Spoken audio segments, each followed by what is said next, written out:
Hello students, कैसे हैं आप लोग। क्लास 12th में हम लोग आज comparative P and L, common size balance sheet, common size P and L, ठीक है, ये पूरा टॉपिक कंप्लीट करने वाले हैं। आपको सारे क्वेश्चंस विद फॉर्मेट में आपको बताने वाली हूँ। इससे पहले एक वीडियो में मैंने आपको comparative statement of P and L का फॉर्मेट बताया था, ठीक है। यदि स्टूडेंट्स पहली बार देख रहे हो तो पहले बेटा ये आई बटन क्लिक करो और यहाँ पे comparative statement of P and L का फॉर्मेट एक बार देख लो, ठीक है। फिर ये क्वेश्चंस मैं आज आपको करवाने वाली हूँ, दोनों मोस्ट इंपॉर्टेंट है। पहले एक 2019 और एक 2018 में आया हुआ क्वेश्चन है, 2018 2019, ठीक है। तो पहले सबसे पहले हम comparative statement of P and L के क्वेश्चंस करते हैं दो, फिर उसके बाद कॉमन साइज के करेंगे। इस वीडियो में आपको मैं सारे पैटर्न समझाने वाली हूँ। तो क्योंकि कुछ बच्चों को ये चीजें उन्होंने बिल्कुल लाइट में ले लिया कि अरे कर लेंगे, कर नहीं लेंगे, करना है, टाइम कम बचा है और 4 मार्क्स का क्वेश्चन आ रहा है, ठीक है। और बहुत सिंपल है, एक बार देखने से ही आपको आ जाएगा। तो बिना टाइम वेस्ट किए हुए हम लोग पहले क्वेश्चन करते हैं 2019 में। फ्रॉम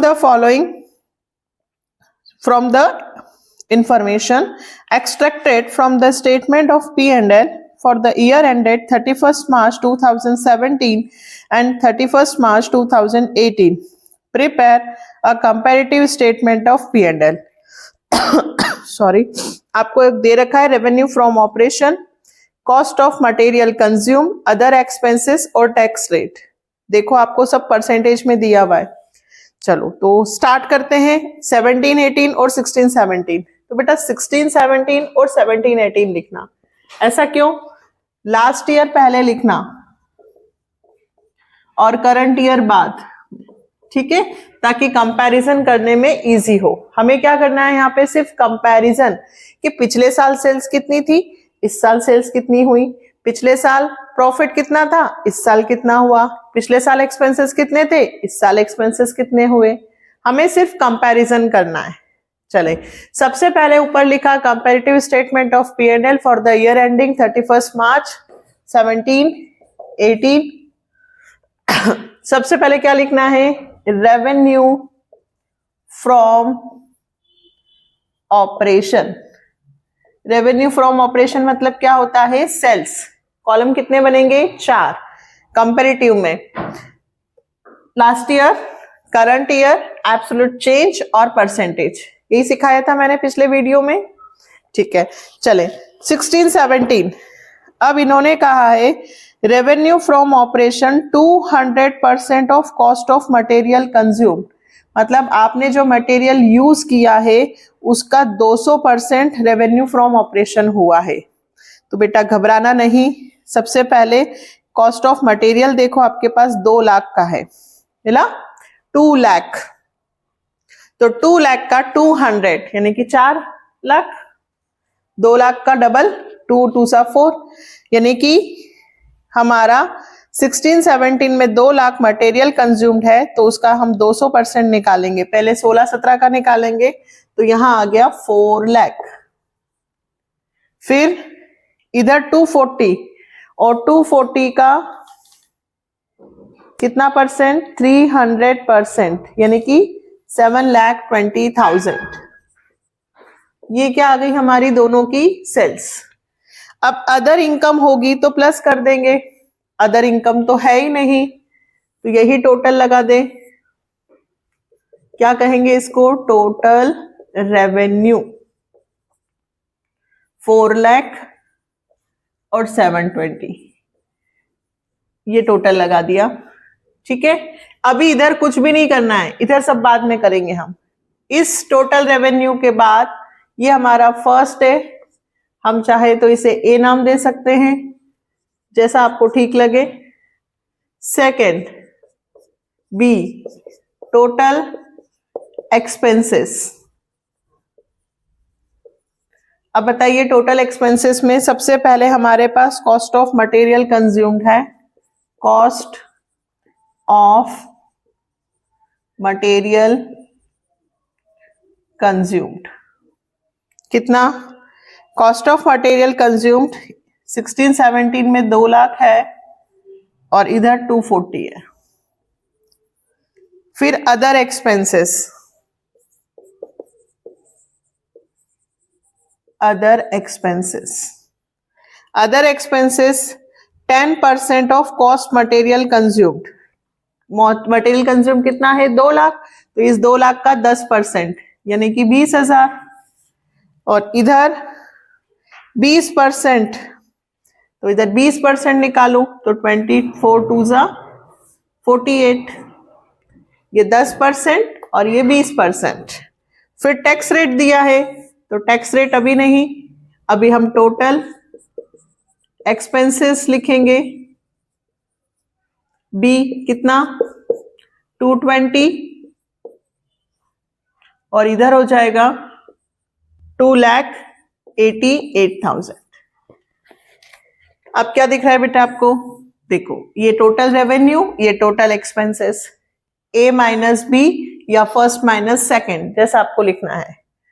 यहां लिखूंगी प्रॉफिट बिफोर टैक्स ए माइनस बी।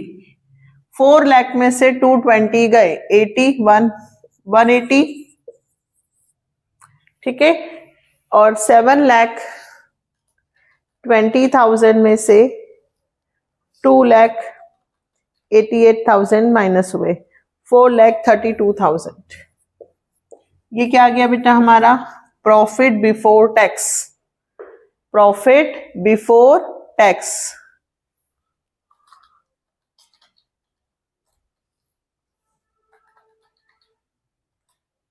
नेक्स्ट, अब इन्होंने कहा है टैक्स रेट। टैक्स रेट दोनों पे 50% है, तो हम लिखेंगे लेस टैक्स 50%।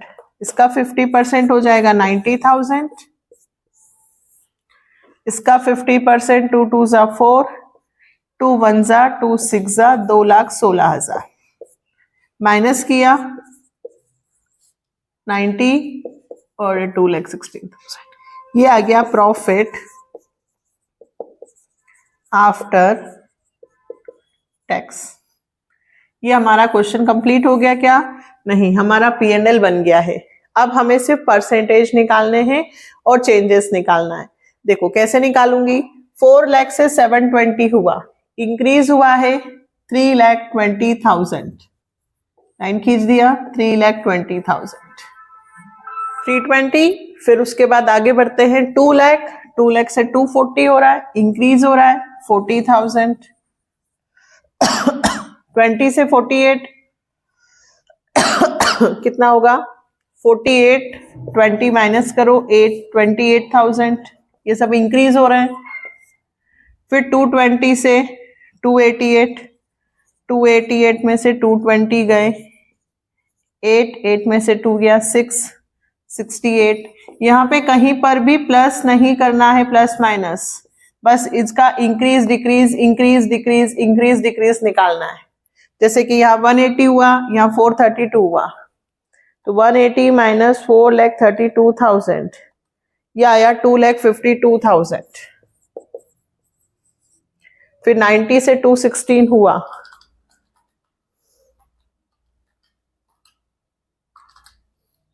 2,16,000 में से 90,000 गए, यह आया 1,26,000।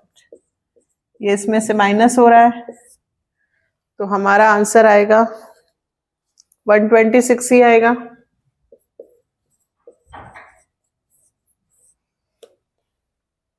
ये कंप्लीट हो गया। 90 से 216 इंक्रीज, 90 से 216 इंक्रीज, लेकिन माइनस क्यों लगाया? क्योंकि ये माइनस हो रहा है इसलिए लगाया है, ठीक है, डिक्रीज नहीं हो रहा है। फिर ये अब क्या निकालें? परसेंटेज। अब हमें परसेंटेज निकालने हैं। परसेंटेज कैसे निकालते हैं बेटा? देखना, चेंजेस जो भी हुआ है वो ऊपर लिखेंगे, अपॉन में हमेशा बेस ईयर लिखना। कौन सा ईयर? Base year. तो changes upon base year into 100, ठीक है। तो चेंजेस कितना है? 3,20,000 डिवाइडेड बाय 4 लाख इंटू 100%। 3 0 से 3 0 कैंसिल, 2 0 से 2 0 से 4 8 जा 80, ये 80%, ये 80%, फिर ये 40,000 डिवाइडेड बाय 2 लाख इंटू 100, ये 3 0 से 3 0, 2 0 से 2 0, 2 2 सा 4, 20%, ठीक है, ऐसे निकाल सकते हैं आप। 28 अपॉन 20,000 इंटू 100, फिर 68,000 अपॉन 220 इंटू 100, ऐसे सबके परसेंटेज निकालने, ठीक है।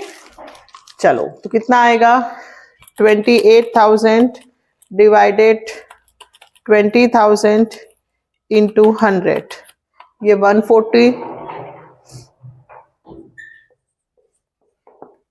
अब यहाँ 100% आए, ज्यादा है, इससे हमें कोई मतलब नहीं है, बस हमें निकालते जाना है। 68,000 डिवाइडेड 2,20,000 इंटू 100, यह आया आपका 30.91। फिर 252 divided by 1,80,000 into 100, 2,52,000 into 100 divided 1,80,000, ये आया हमारा 140। फिर 126 डिवाइडेड 90 इंटू 100, ये हमारा 140, ठीक है, ये ब्रैकेट में लगा देना भले ही, और ये भी 140।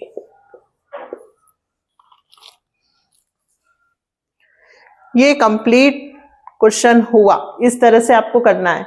अब आप लोगों को क्या लग रहा होगा कि अरे मैम कैलकुलेशन कितनी ज्यादा है, बट बेटा 4 नंबर भी तो हैं और कुछ कैलकुलेशन इजी होंगी, कुछ 1-2 डिजिट होंगे जो थोड़े से आपको परसेंटेज निकालने में थोड़ा सा टाइम लगेगा।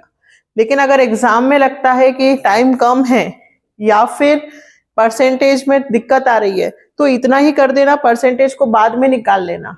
बट ऐसा नहीं करना कि इसके लिए टाइम 10 मिनट 15 मिनट लगा दिए तो दूसरे क्वेश्चन छूट जाएं, ये जरूर ध्यान रखना, ठीक है।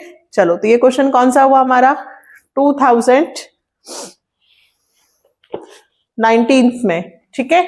अब नेक्स्ट करते हैं हम वापस से 2018 में आया हुआ क्वेश्चन, 2018 में, ठीक है। फिर से एक बार हम लोग करते हैं 2018 में आया हुआ क्वेश्चन। ये भी बहुत इंपॉर्टेंट है, देखो। From the following information prepare a comparative statement of P&L। आपको 17 और 16 के दिए हुए हैं।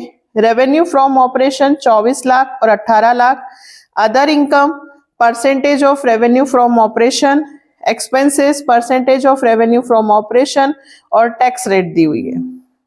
अच्छा क्वेश्चन है, ये आया हुआ है 2018 में, तो हम लोग इसको साफ करते हैं। फिर 2018, जल्दी से मेरे साथ लाइंस खींचे, मैं इसको साफ करती हूँ, इतने फॉर्मेट खींच लीजिए जल्दी से, फिर हम लोग स्टार्ट करते हैं। ये 2018 में आया हुआ है, फॉर्मेट बना लो फटाफट।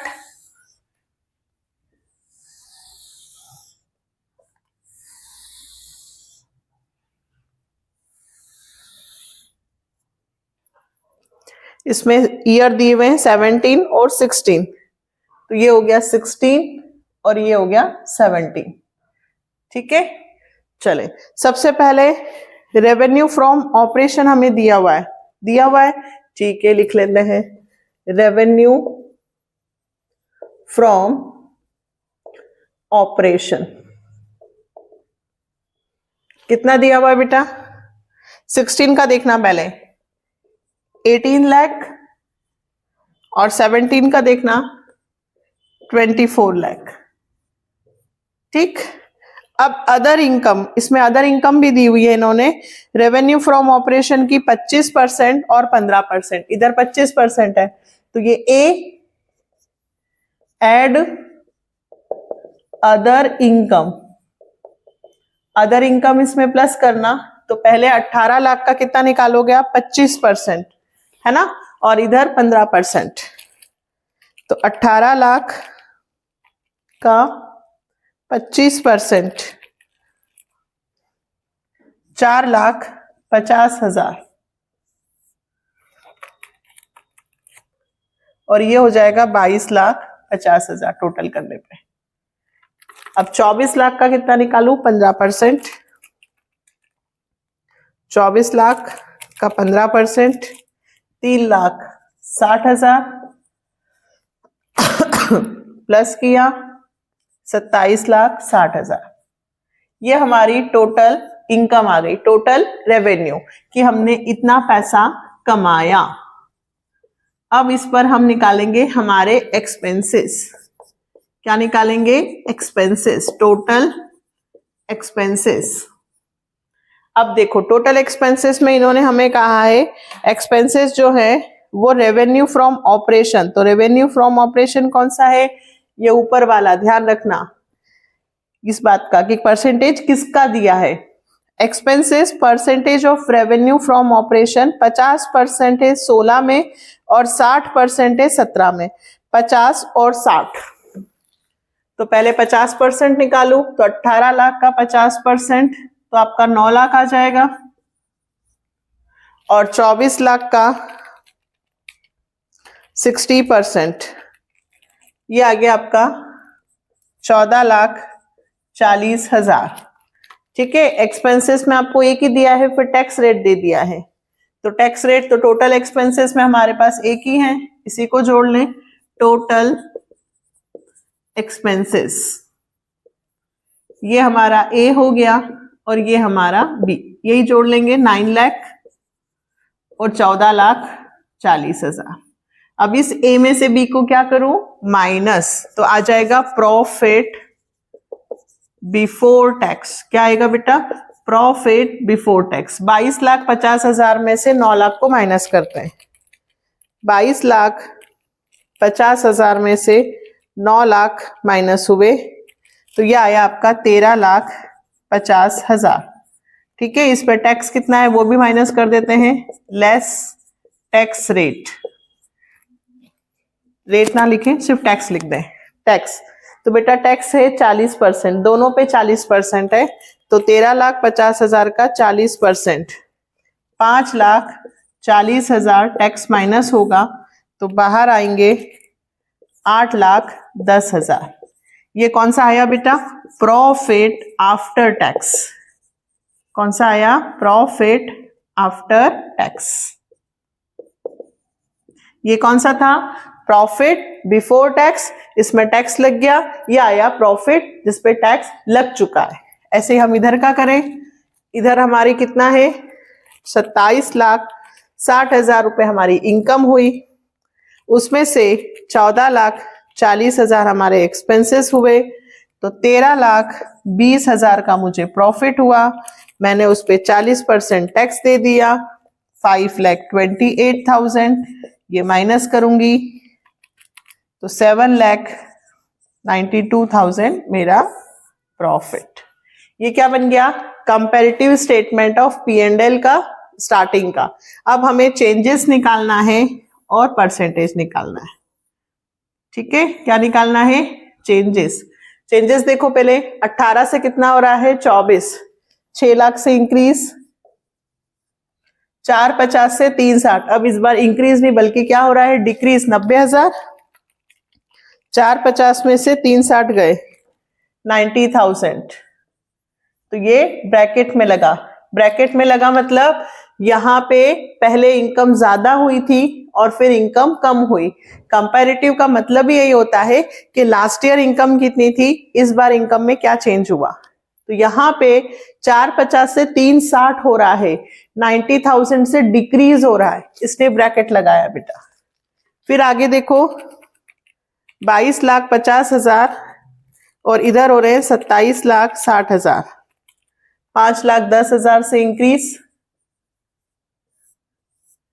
फिर 14,40,000 माइनस 9 लाख ये भी हमारे 5,40,000 से इंक्रीज, यहाँ पे भी 5,40,000, फिर 13,50 से पहले कितना था 13,50,000 और फिर कितना हुआ 13,20,000।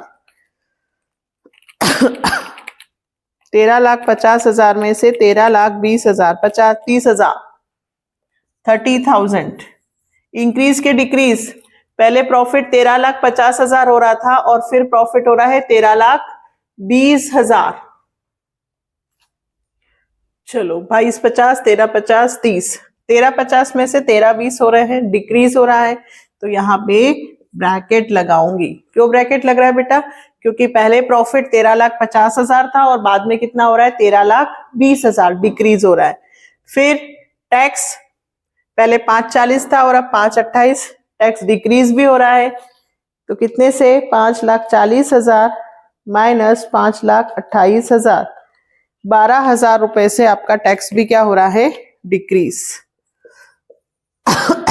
फिर 8-10 और इधर 792, तो यहाँ पे भी कम हो रहे हैं, कितने से 8,10,000 माइनस 7,92,000, तो ये हुआ 18,000 रुपए से कम। यहां सब दूर ब्रैकेट क्यों लग रहे हैं? यहाँ ब्रैकेट तो ये माइनस का था लेकिन यहाँ डिक्रीज हो रहा है इसलिए लगा है, यहाँ पे भी डिक्रीज हो रहा है, यहाँ पे भी डिक्रीज हो रहा है। ठीक है, तो जितने में ब्रैकेट लगे हैं परसेंटेज में भी सबके साथ हम लगाएंगे। अब सबके हमको क्या निकालने हैं फटाफट परसेंटेज, ये ऊपर और ये नीचे कैसे निकलेगा एक बार देखो। 6 lakh divided by 18 lakh into 100, 600 divided by 18, 600 divided by 18, 33.33। फिर 90,000 डिवाइडेड बाय 4,50,000 इंटू 100, 20%। ये ब्रैकेट में लिखूंगी, क्यों? क्योंकि यहाँ पे ब्रैकेट है।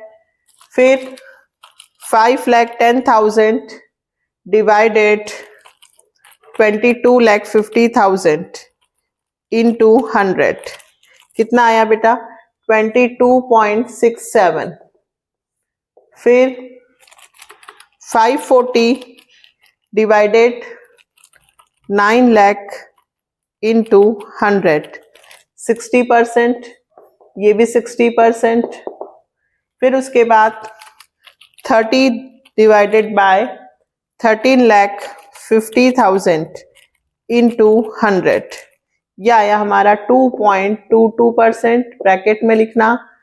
फिर 12,000 डिवाइडेड 5,40,000 इंटू 100, ये हमारा आया 2.22। और लास्ट 18,000 डिवाइडेड 8,10,000 इंटू 100, यह आया हमारा 2.22। ये सब ब्रैकेट में लिखना। ये बना कंप्लीट। तो आपको मैंने कंपैरेटिव स्टेटमेंट ऑफ P&L के 2 क्वेश्चन बताए, एक 18 एक 19 का, और इससे पहले PYQ में भी मैंने आपको बेसिक सिखाया था। बस अगर आपको इतना आता है तो कंपैरेटिव स्टेटमेंट ऑफ P&L में दिक्कत नहीं आएगी। अब बात करते हैं यदि कॉमन साइज में आ जाए तो कैसे करेंगे। ठीक है, कॉमन साइज बैलेंस शीट और कॉमन साइज P&L। सबसे पहले तो ये ध्यान रखना है कि जब कॉमन साइज की बात करेंगे, किसकी बात करेंगे बेटा? Common size. ठीक है, तो वहां पर हमें ये एब्सोल्यूट चेंजेस और ये परसेंटेज नहीं निकालना है। ठीक है, वहां पर हमें एब्सोल्यूट चेंज और परसेंटेज नहीं निकालना है, वहां पे हमें दोनों ईयर में परसेंटेज ही निकालना है, लास्ट ईयर के भी परसेंटेज और अभी के भी परसेंटेज। कैसे, अभी आपको समझाती हूँ। क्वेश्चन देखते हैं हम पहले। कॉमन साइज बैलेंस शीट का क्वेश्चन है ये, CBSE 2020 में आया है। CBSE 2020 में आया है क्वेश्चन। देखो पहले क्वेश्चन देखो कैसे आएगा आपको। From the following balance sheet of Surabhi limited, balance sheet दी हुई है as at 31 March 2019, prepare a common size balance sheet. क्या बोला है बेटा? Prepare common size balance sheet. Equity, liability, share holder fund, share capital, reserve surplus, non current liability, long term borrowing, current liability, assets, पूरी balance sheet बना के दी है। बिल्कुल, यदि आपको कॉमन साइज बैलेंस शीट का क्वेश्चन आता है तो आपको पूरी बैलेंस शीट बना के देंगे, आपको सिर्फ परसेंटेज निकालना है। क्या निकालना है? सिर्फ परसेंटेज निकालना है। ठीक है, तो पहले तो ऐसी की ऐसी बैलेंस शीट आप उतार लेना। लाइन कीजिए 4 मेरे साथ फॉर्मेट की, फिर अभी हम लोग करते हैं। और ये balance sheet first chapter financial में स्टार्टिंग में भी है, तो आपको फॉर्मेट तो याद होना ही चाहिए। नहीं है तो याद करो, क्योंकि बैलेंस शीट शेयर्स में भी काम आती है, डिवेंचर्स में भी काम आती है और फर्स्ट चैप्टर में भी। सबसे ऊपर हम क्या लिखेंगे? हमें बनाना है कॉमन साइज बैलेंस शीट। ठीक है, ये बनाना है हमें, एज इट इज उतारना है, कुछ भी नहीं करना है पहले। तो मेरे साथ आप भी उतार लीजिए। एक 19 का दिया है और एक 18 का कोई सा भी पहले लिख सकते हैं, अब कोई फर्क नहीं पड़ता। 31 मार्च 2019, 31 मार्च 2018, ये नोट नंबर। ठीक है,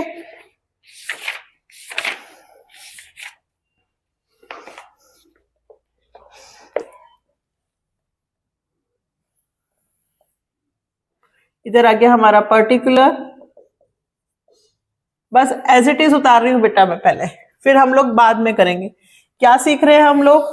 कॉमन साइज बैलेंस शीट। ऊपर एज एट जो भी आपको 31 मार्च दिया है वो लिखना।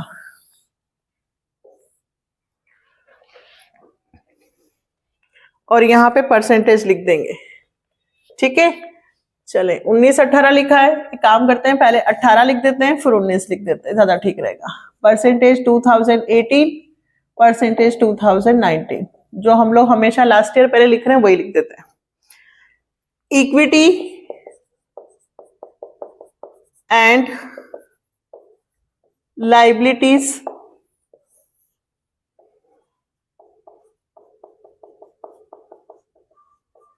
फिर फर्स्ट पे दिया है शेयर होल्डर फंड। ठीक है, क्या दिया हुआ है? Share holder fund. फिर उसमें लिखा है share capital. As it is उतारना है, कुछ भी नहीं करना है। तो भाई शेयर कैपिटल इधर दे रखी है 9 लाख और इधर दे रखी है 20 लाख। बस आप ऐसा का ऐसा क्वेश्चन पूरा उतार दीजिए। फिर उसके बाद सेकंड पे दिया है रिजर्व एंड सरप्लस। ठीक है, कितना? 1 लाख और 2 लाख। फिर उसके बाद दिया है, ये नंबर 1 था तो ये नंबर 2 डाल देते हैं, non current liability, long term borrowings. कितना? इधर है 5 लाख और इधर है 12 लाख। फिर करंट लाइबिलिटी, तो करंट लाइबिलिटीज जिसमें दिया है ट्रेड पेबल, इधर दिया है 5 लाख और इधर दिया है 6 लाख।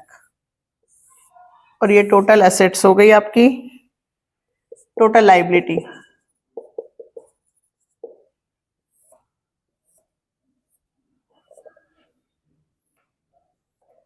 टोटल कर लेते हैं, 9 और 1 10, 15 20, 20 लाख, 12 6 18 2 20, 40 लाख। हमें सिर्फ क्वेश्चन में जो दिया है उसको एज इट इज उतारना है और अभी कुछ नहीं कर रही हूं मैं। ऐसे ही ये लायबिलिटी का बना। अब सेकंड एसेट्स। एसेट्स में सबसे पहले वन वापस से नॉन करंट एसेट्स। पहले कौन सी एसेट्स आती है? नॉन करंट और फिर करंट। तो नॉन करंट एसेट्स में आपको दिया हुआ है फिक्स एसेट्स। तो फिक्स एसेट्स दी हुई है यहाँ पे 10 लाख और यहाँ पे 20 लाख। फिर उसके बाद करंट एसेट्स जिसमें आपको दे रखा है इन्वेंट्री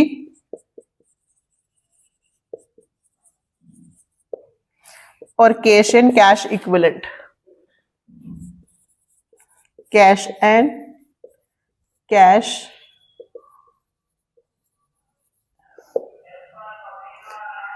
इन्वेंट्रीज 8 लाख और ये 19 लाख, ये 2 लाख और ये 1 लाख और ये टोटल वही आएगा। इधर 20 लाख और इधर 40 लाख। ये टोटल एसेट्स। क्या किया मैंने अभी? सिर्फ क्वेश्चन। मैं इसी में आपको कॉमन साइज बैलेंस शीट भी बता दूंगी और कंपैरेटिव भी बता दूंगी। देखो पहले सिर्फ केवल उतारना है फॉर्मेट और कुछ नहीं करना है। जो क्वेश्चन में दिया है वो एज इट इज उतारना। अब हम पहले क्या कर रहे हैं? Common size. क्या सीख रहे हैं हम? Common size. तो जब कॉमन साइज की बात करें तो बस आपको सबके परसेंटेज निकालने। किससे? 9 lakh divided by 20 lakh into 100, 1 lakh divided by 20 lakh into 100, 5 lakh upon 20 lakh into 100। आपको सबके परसेंटेज निकालने हैं, सिर्फ पिछले साल के भी और अभी के भी। किससे निकालेंगे? पहले 18 के निकालते हैं। 9 लाख अपॉन 20 लाख इंटू 100। ठीक है, तो 3 0 से 3 0, 2 0 से 2 0, ये 0 हो गया, ये 2 5 जा, ये 5 9 जा 45। ऐसे सबके परसेंटेज निकालना, कोई कंपैरिजन नहीं करना है। 1 lakh divided by 20 lakh into 100, 5 lakh upon 20 lakh into 100, 5 lakh upon 20 lakh into 100। Common size balance sheet अगर आती है एग्जाम में तो सबसे सिंपल है, कुछ भी नहीं करना है, सिर्फ परसेंटेज निकालना है। 1 लाख डिवाइडेड 20 लाख इंटू 100, तो यह है आपका 5%। ठीक है, 5 लाख 20, ये 25%, ये 25% और 20 लाख अपॉन 20 लाख इंटू 100, तो ये 100% हो जाएगा। इसका भी निकलेगा 20 लाख अपॉन 20 लाख इंटू 100। और फिर वापस से निकालें 10 अपॉन 20, फिर से 10 अपॉन 20 इंटू 100, 50%। फिर 8 लाख अपॉन 20 लाख इंटू 100, 40%। और फिर 2 लाख अपॉन 20 लाख 10%। ये हो गया 100%। आया समझ में बेटा? ऐसे ही 19 के भी निकाल देंगे। 20 अपॉन 40 इंटू 100 तो 50 हो जाएगा। 2 लाख अपॉन 40 इंटू 100 5 हो जाएगा। 12 लाख अपॉन 40 इंटू 100 30 हो जाएगा। 6 लाख अपॉन 40 लाख इंटू 100 15 हो जाएगा। और सबका टोटल ये 100%। फिर 20 अपॉन 40, फिर 50%। 19 अपॉन 40 इंटू 100 47.5 और 1 लाख अपॉन 40 इंटू 100 2.5, ये 100%। एक बार समझना है बस, सारे इसके कोई क्वेश्चंस करने की जरूरत नहीं कि सारे क्वेश्चंस कर रहे हैं। बस हमें समझ में आना चाहिए कि कॉमन साइज बैलेंस शीट कैसे बनती है। जितनी भी चीजें होंगी सबका एसेट्स के टोटल, लायबिलिटी और एसेट्स का टोटल तो सेम ही आएगा। मतलब इस टोटल के साथ सबका परसेंटेज निकालना है। चाहे आप लायबिलिटी और एसेट्स 100% ही होगा टोटल, इस तरह से। ये क्या सीखा आपने? Common size balance sheet. ठीक है, अब बात करती हूं अगर कंपैरेटिव बैलेंस शीट आ गई, क्या आ गई? कंपैरेटिव बैलेंस शीट, तो क्या करेंगे? तो कंपैरेटिव बैलेंस शीट आ गई तो सिर्फ ये दोनों कॉलम जो हैं, कौन से? ये दोनों कॉलम चेंज हो जाएंगे और क्या बन जाएगा इसकी जगह? इसकी जगह बन जाएगा एब्सोल्यूट चेंजेस। क्या बन जाएगा? एब्सोल्यूट चेंजेस, और इधर बन जाएगा परसेंटेज। ठीक है, ये क्या बना रहे हैं अब हम? कॉमन की जगह comparative size of balance sheet, comparative balance sheet. 9 से कितना हुआ? 20। कितने से चेंज हुआ? 11 लाख। यहां कितना है? 1 से कितना हुआ? 2। कितने का चेंजेस हुआ? 1 लाख। 5 से कितना हुआ? 12, 7 लाख। 5 लाख से कितना हुआ? 6 लाख। कितने से चेंज हुआ? 1 लाख। फिर 20 से कितना हुआ? 40। कितने का चेंज हुआ? 20 लाख। फिर वापस से 10 लाख से कितना हुआ? 20 लाख। 10 लाख से इंक्रीज। 8 लाख से 19 लाख, तो 8 और 8 16। 19 में से 8 गया तो कितना आएगा भाई? 9 में से 8 गया 1, और ये 11। फिर 2 से कितना हुआ? 1। यहां पे डिक्रीज हो रहा है, देखो बेटा। 2 लाख से कितना हो रहा है? 1 लाख। 1 लाख से डिक्रीज, तो ये ब्रैकेट लगा देना। फिर 20 से कितना हुआ है? 40, तो 20 लाख। ये चेंजेस हो गए। परसेंटेज निकालोगे, कैसे निकलेंगे? 11 अपॉन 9 लाख इंटू 100। फिर 1 लाख अपॉन 1 लाख इंटू 100, तो ये तो 100% आ जाएगा। ठीक है। 7 लाख अपॉन 5 लाख इंटू 100, इस तरह से हम परसेंटेज निकाल लेंगे। एक निकाल के बताऊं ऊपर का? 11 लाख डिवाइडेड 9 लाख इंटू 100, कितना हुआ? 122.2%। ऐसे सबके परसेंटेज निकल जाएंगे। ये ऊपर, ये नीचे, ऊपर नीचे, ऊपर नीचे, ऊपर नीचे, ऊपर नीचे, ऊपर नीचे, ऊपर नीचे। यहां ब्रैकेट है तो यहां ब्रैकेट लगा देना। आया समझ में? ये बताया मैंने आपको कंपैरेटिव बैलेंस शीट भी और कॉमन साइज बैलेंस शीट भी और comparative statement of P&L। Ma'am अभी कॉमन साइज P&L, तो कॉमन साइज P&L और बचा है। वैसे तो उसमें भी परसेंटेज निकालने हैं, पर लास्ट 2 क्वेश्चन आपको फिर एक और वीडियो में बना देंगे कॉमन साइज P&L। ठीक है, तो ये आपका कंप्लीट कंपैरेटिव कॉमन साइज के दोनों हो गए, कॉमन साइज बैलेंस शीट के दोनों हो गए, बैलेंस शीट कॉमन साइज से भी, बैलेंस शीट कंपैरेटिव से भी, और कंपैरेटिव स्टेटमेंट ऑफ P&L। बस इतना ध्यान रखना है कि कॉमन साइज का यदि पूछे तो चेंजेस नहीं निकालना है, सिर्फ परसेंटेज निकालना होता है। अगर P&L में बनता है तो रेवेन्यू फ्रॉम ऑपरेशन से निकल जाते हैं सबके, वो भी सिखा देंगे नेक्स्ट वीडियो में। थोड़ा सा अगले के लिए भी रखते हैं, इसके अच्छे से प्रैक्टिस कर लेना। नेक्स्ट में आपको मैं कॉमन साइज P&L और मिसिंग फ्रीक्वेंसी वाले करवाने वाली हूँ। तो आप जब भी आपको इस चैप्टर का प्रिपेयर करना हो, आप ये सिर्फ 2 से 3 वीडियोस देख लीजिएगा, आपका पूरा चैप्टर प्रिपेयर हो जाएगा। तो नेक्स्ट वीडियो में हम इसके मिसिंग नंबर्स वाले करने वाले हैं, और क्या करने वाले हैं? Common size of P&L। ठीक है, मिलते हैं नेक्स्ट वीडियो में। और बहुत जल्दी इन्वेस्टमेंट मल्टीप्लायर के भी सारे प्रैक्टिकल्स क्वेश्चंस में करने वाली हूँ। एग्रीगेट डिमांड सप्लाई के मैंने सारे क्वेश्चंस कर दिए हैं, आप लोगों को समझ में भी आया है तो जरा जल्दी से कमेंट्स कर दीजिए। और आज के वीडियोस के क्वेश्चंस आपको समझ में आ गए हैं तो like, subscribe and share. Bye, take care.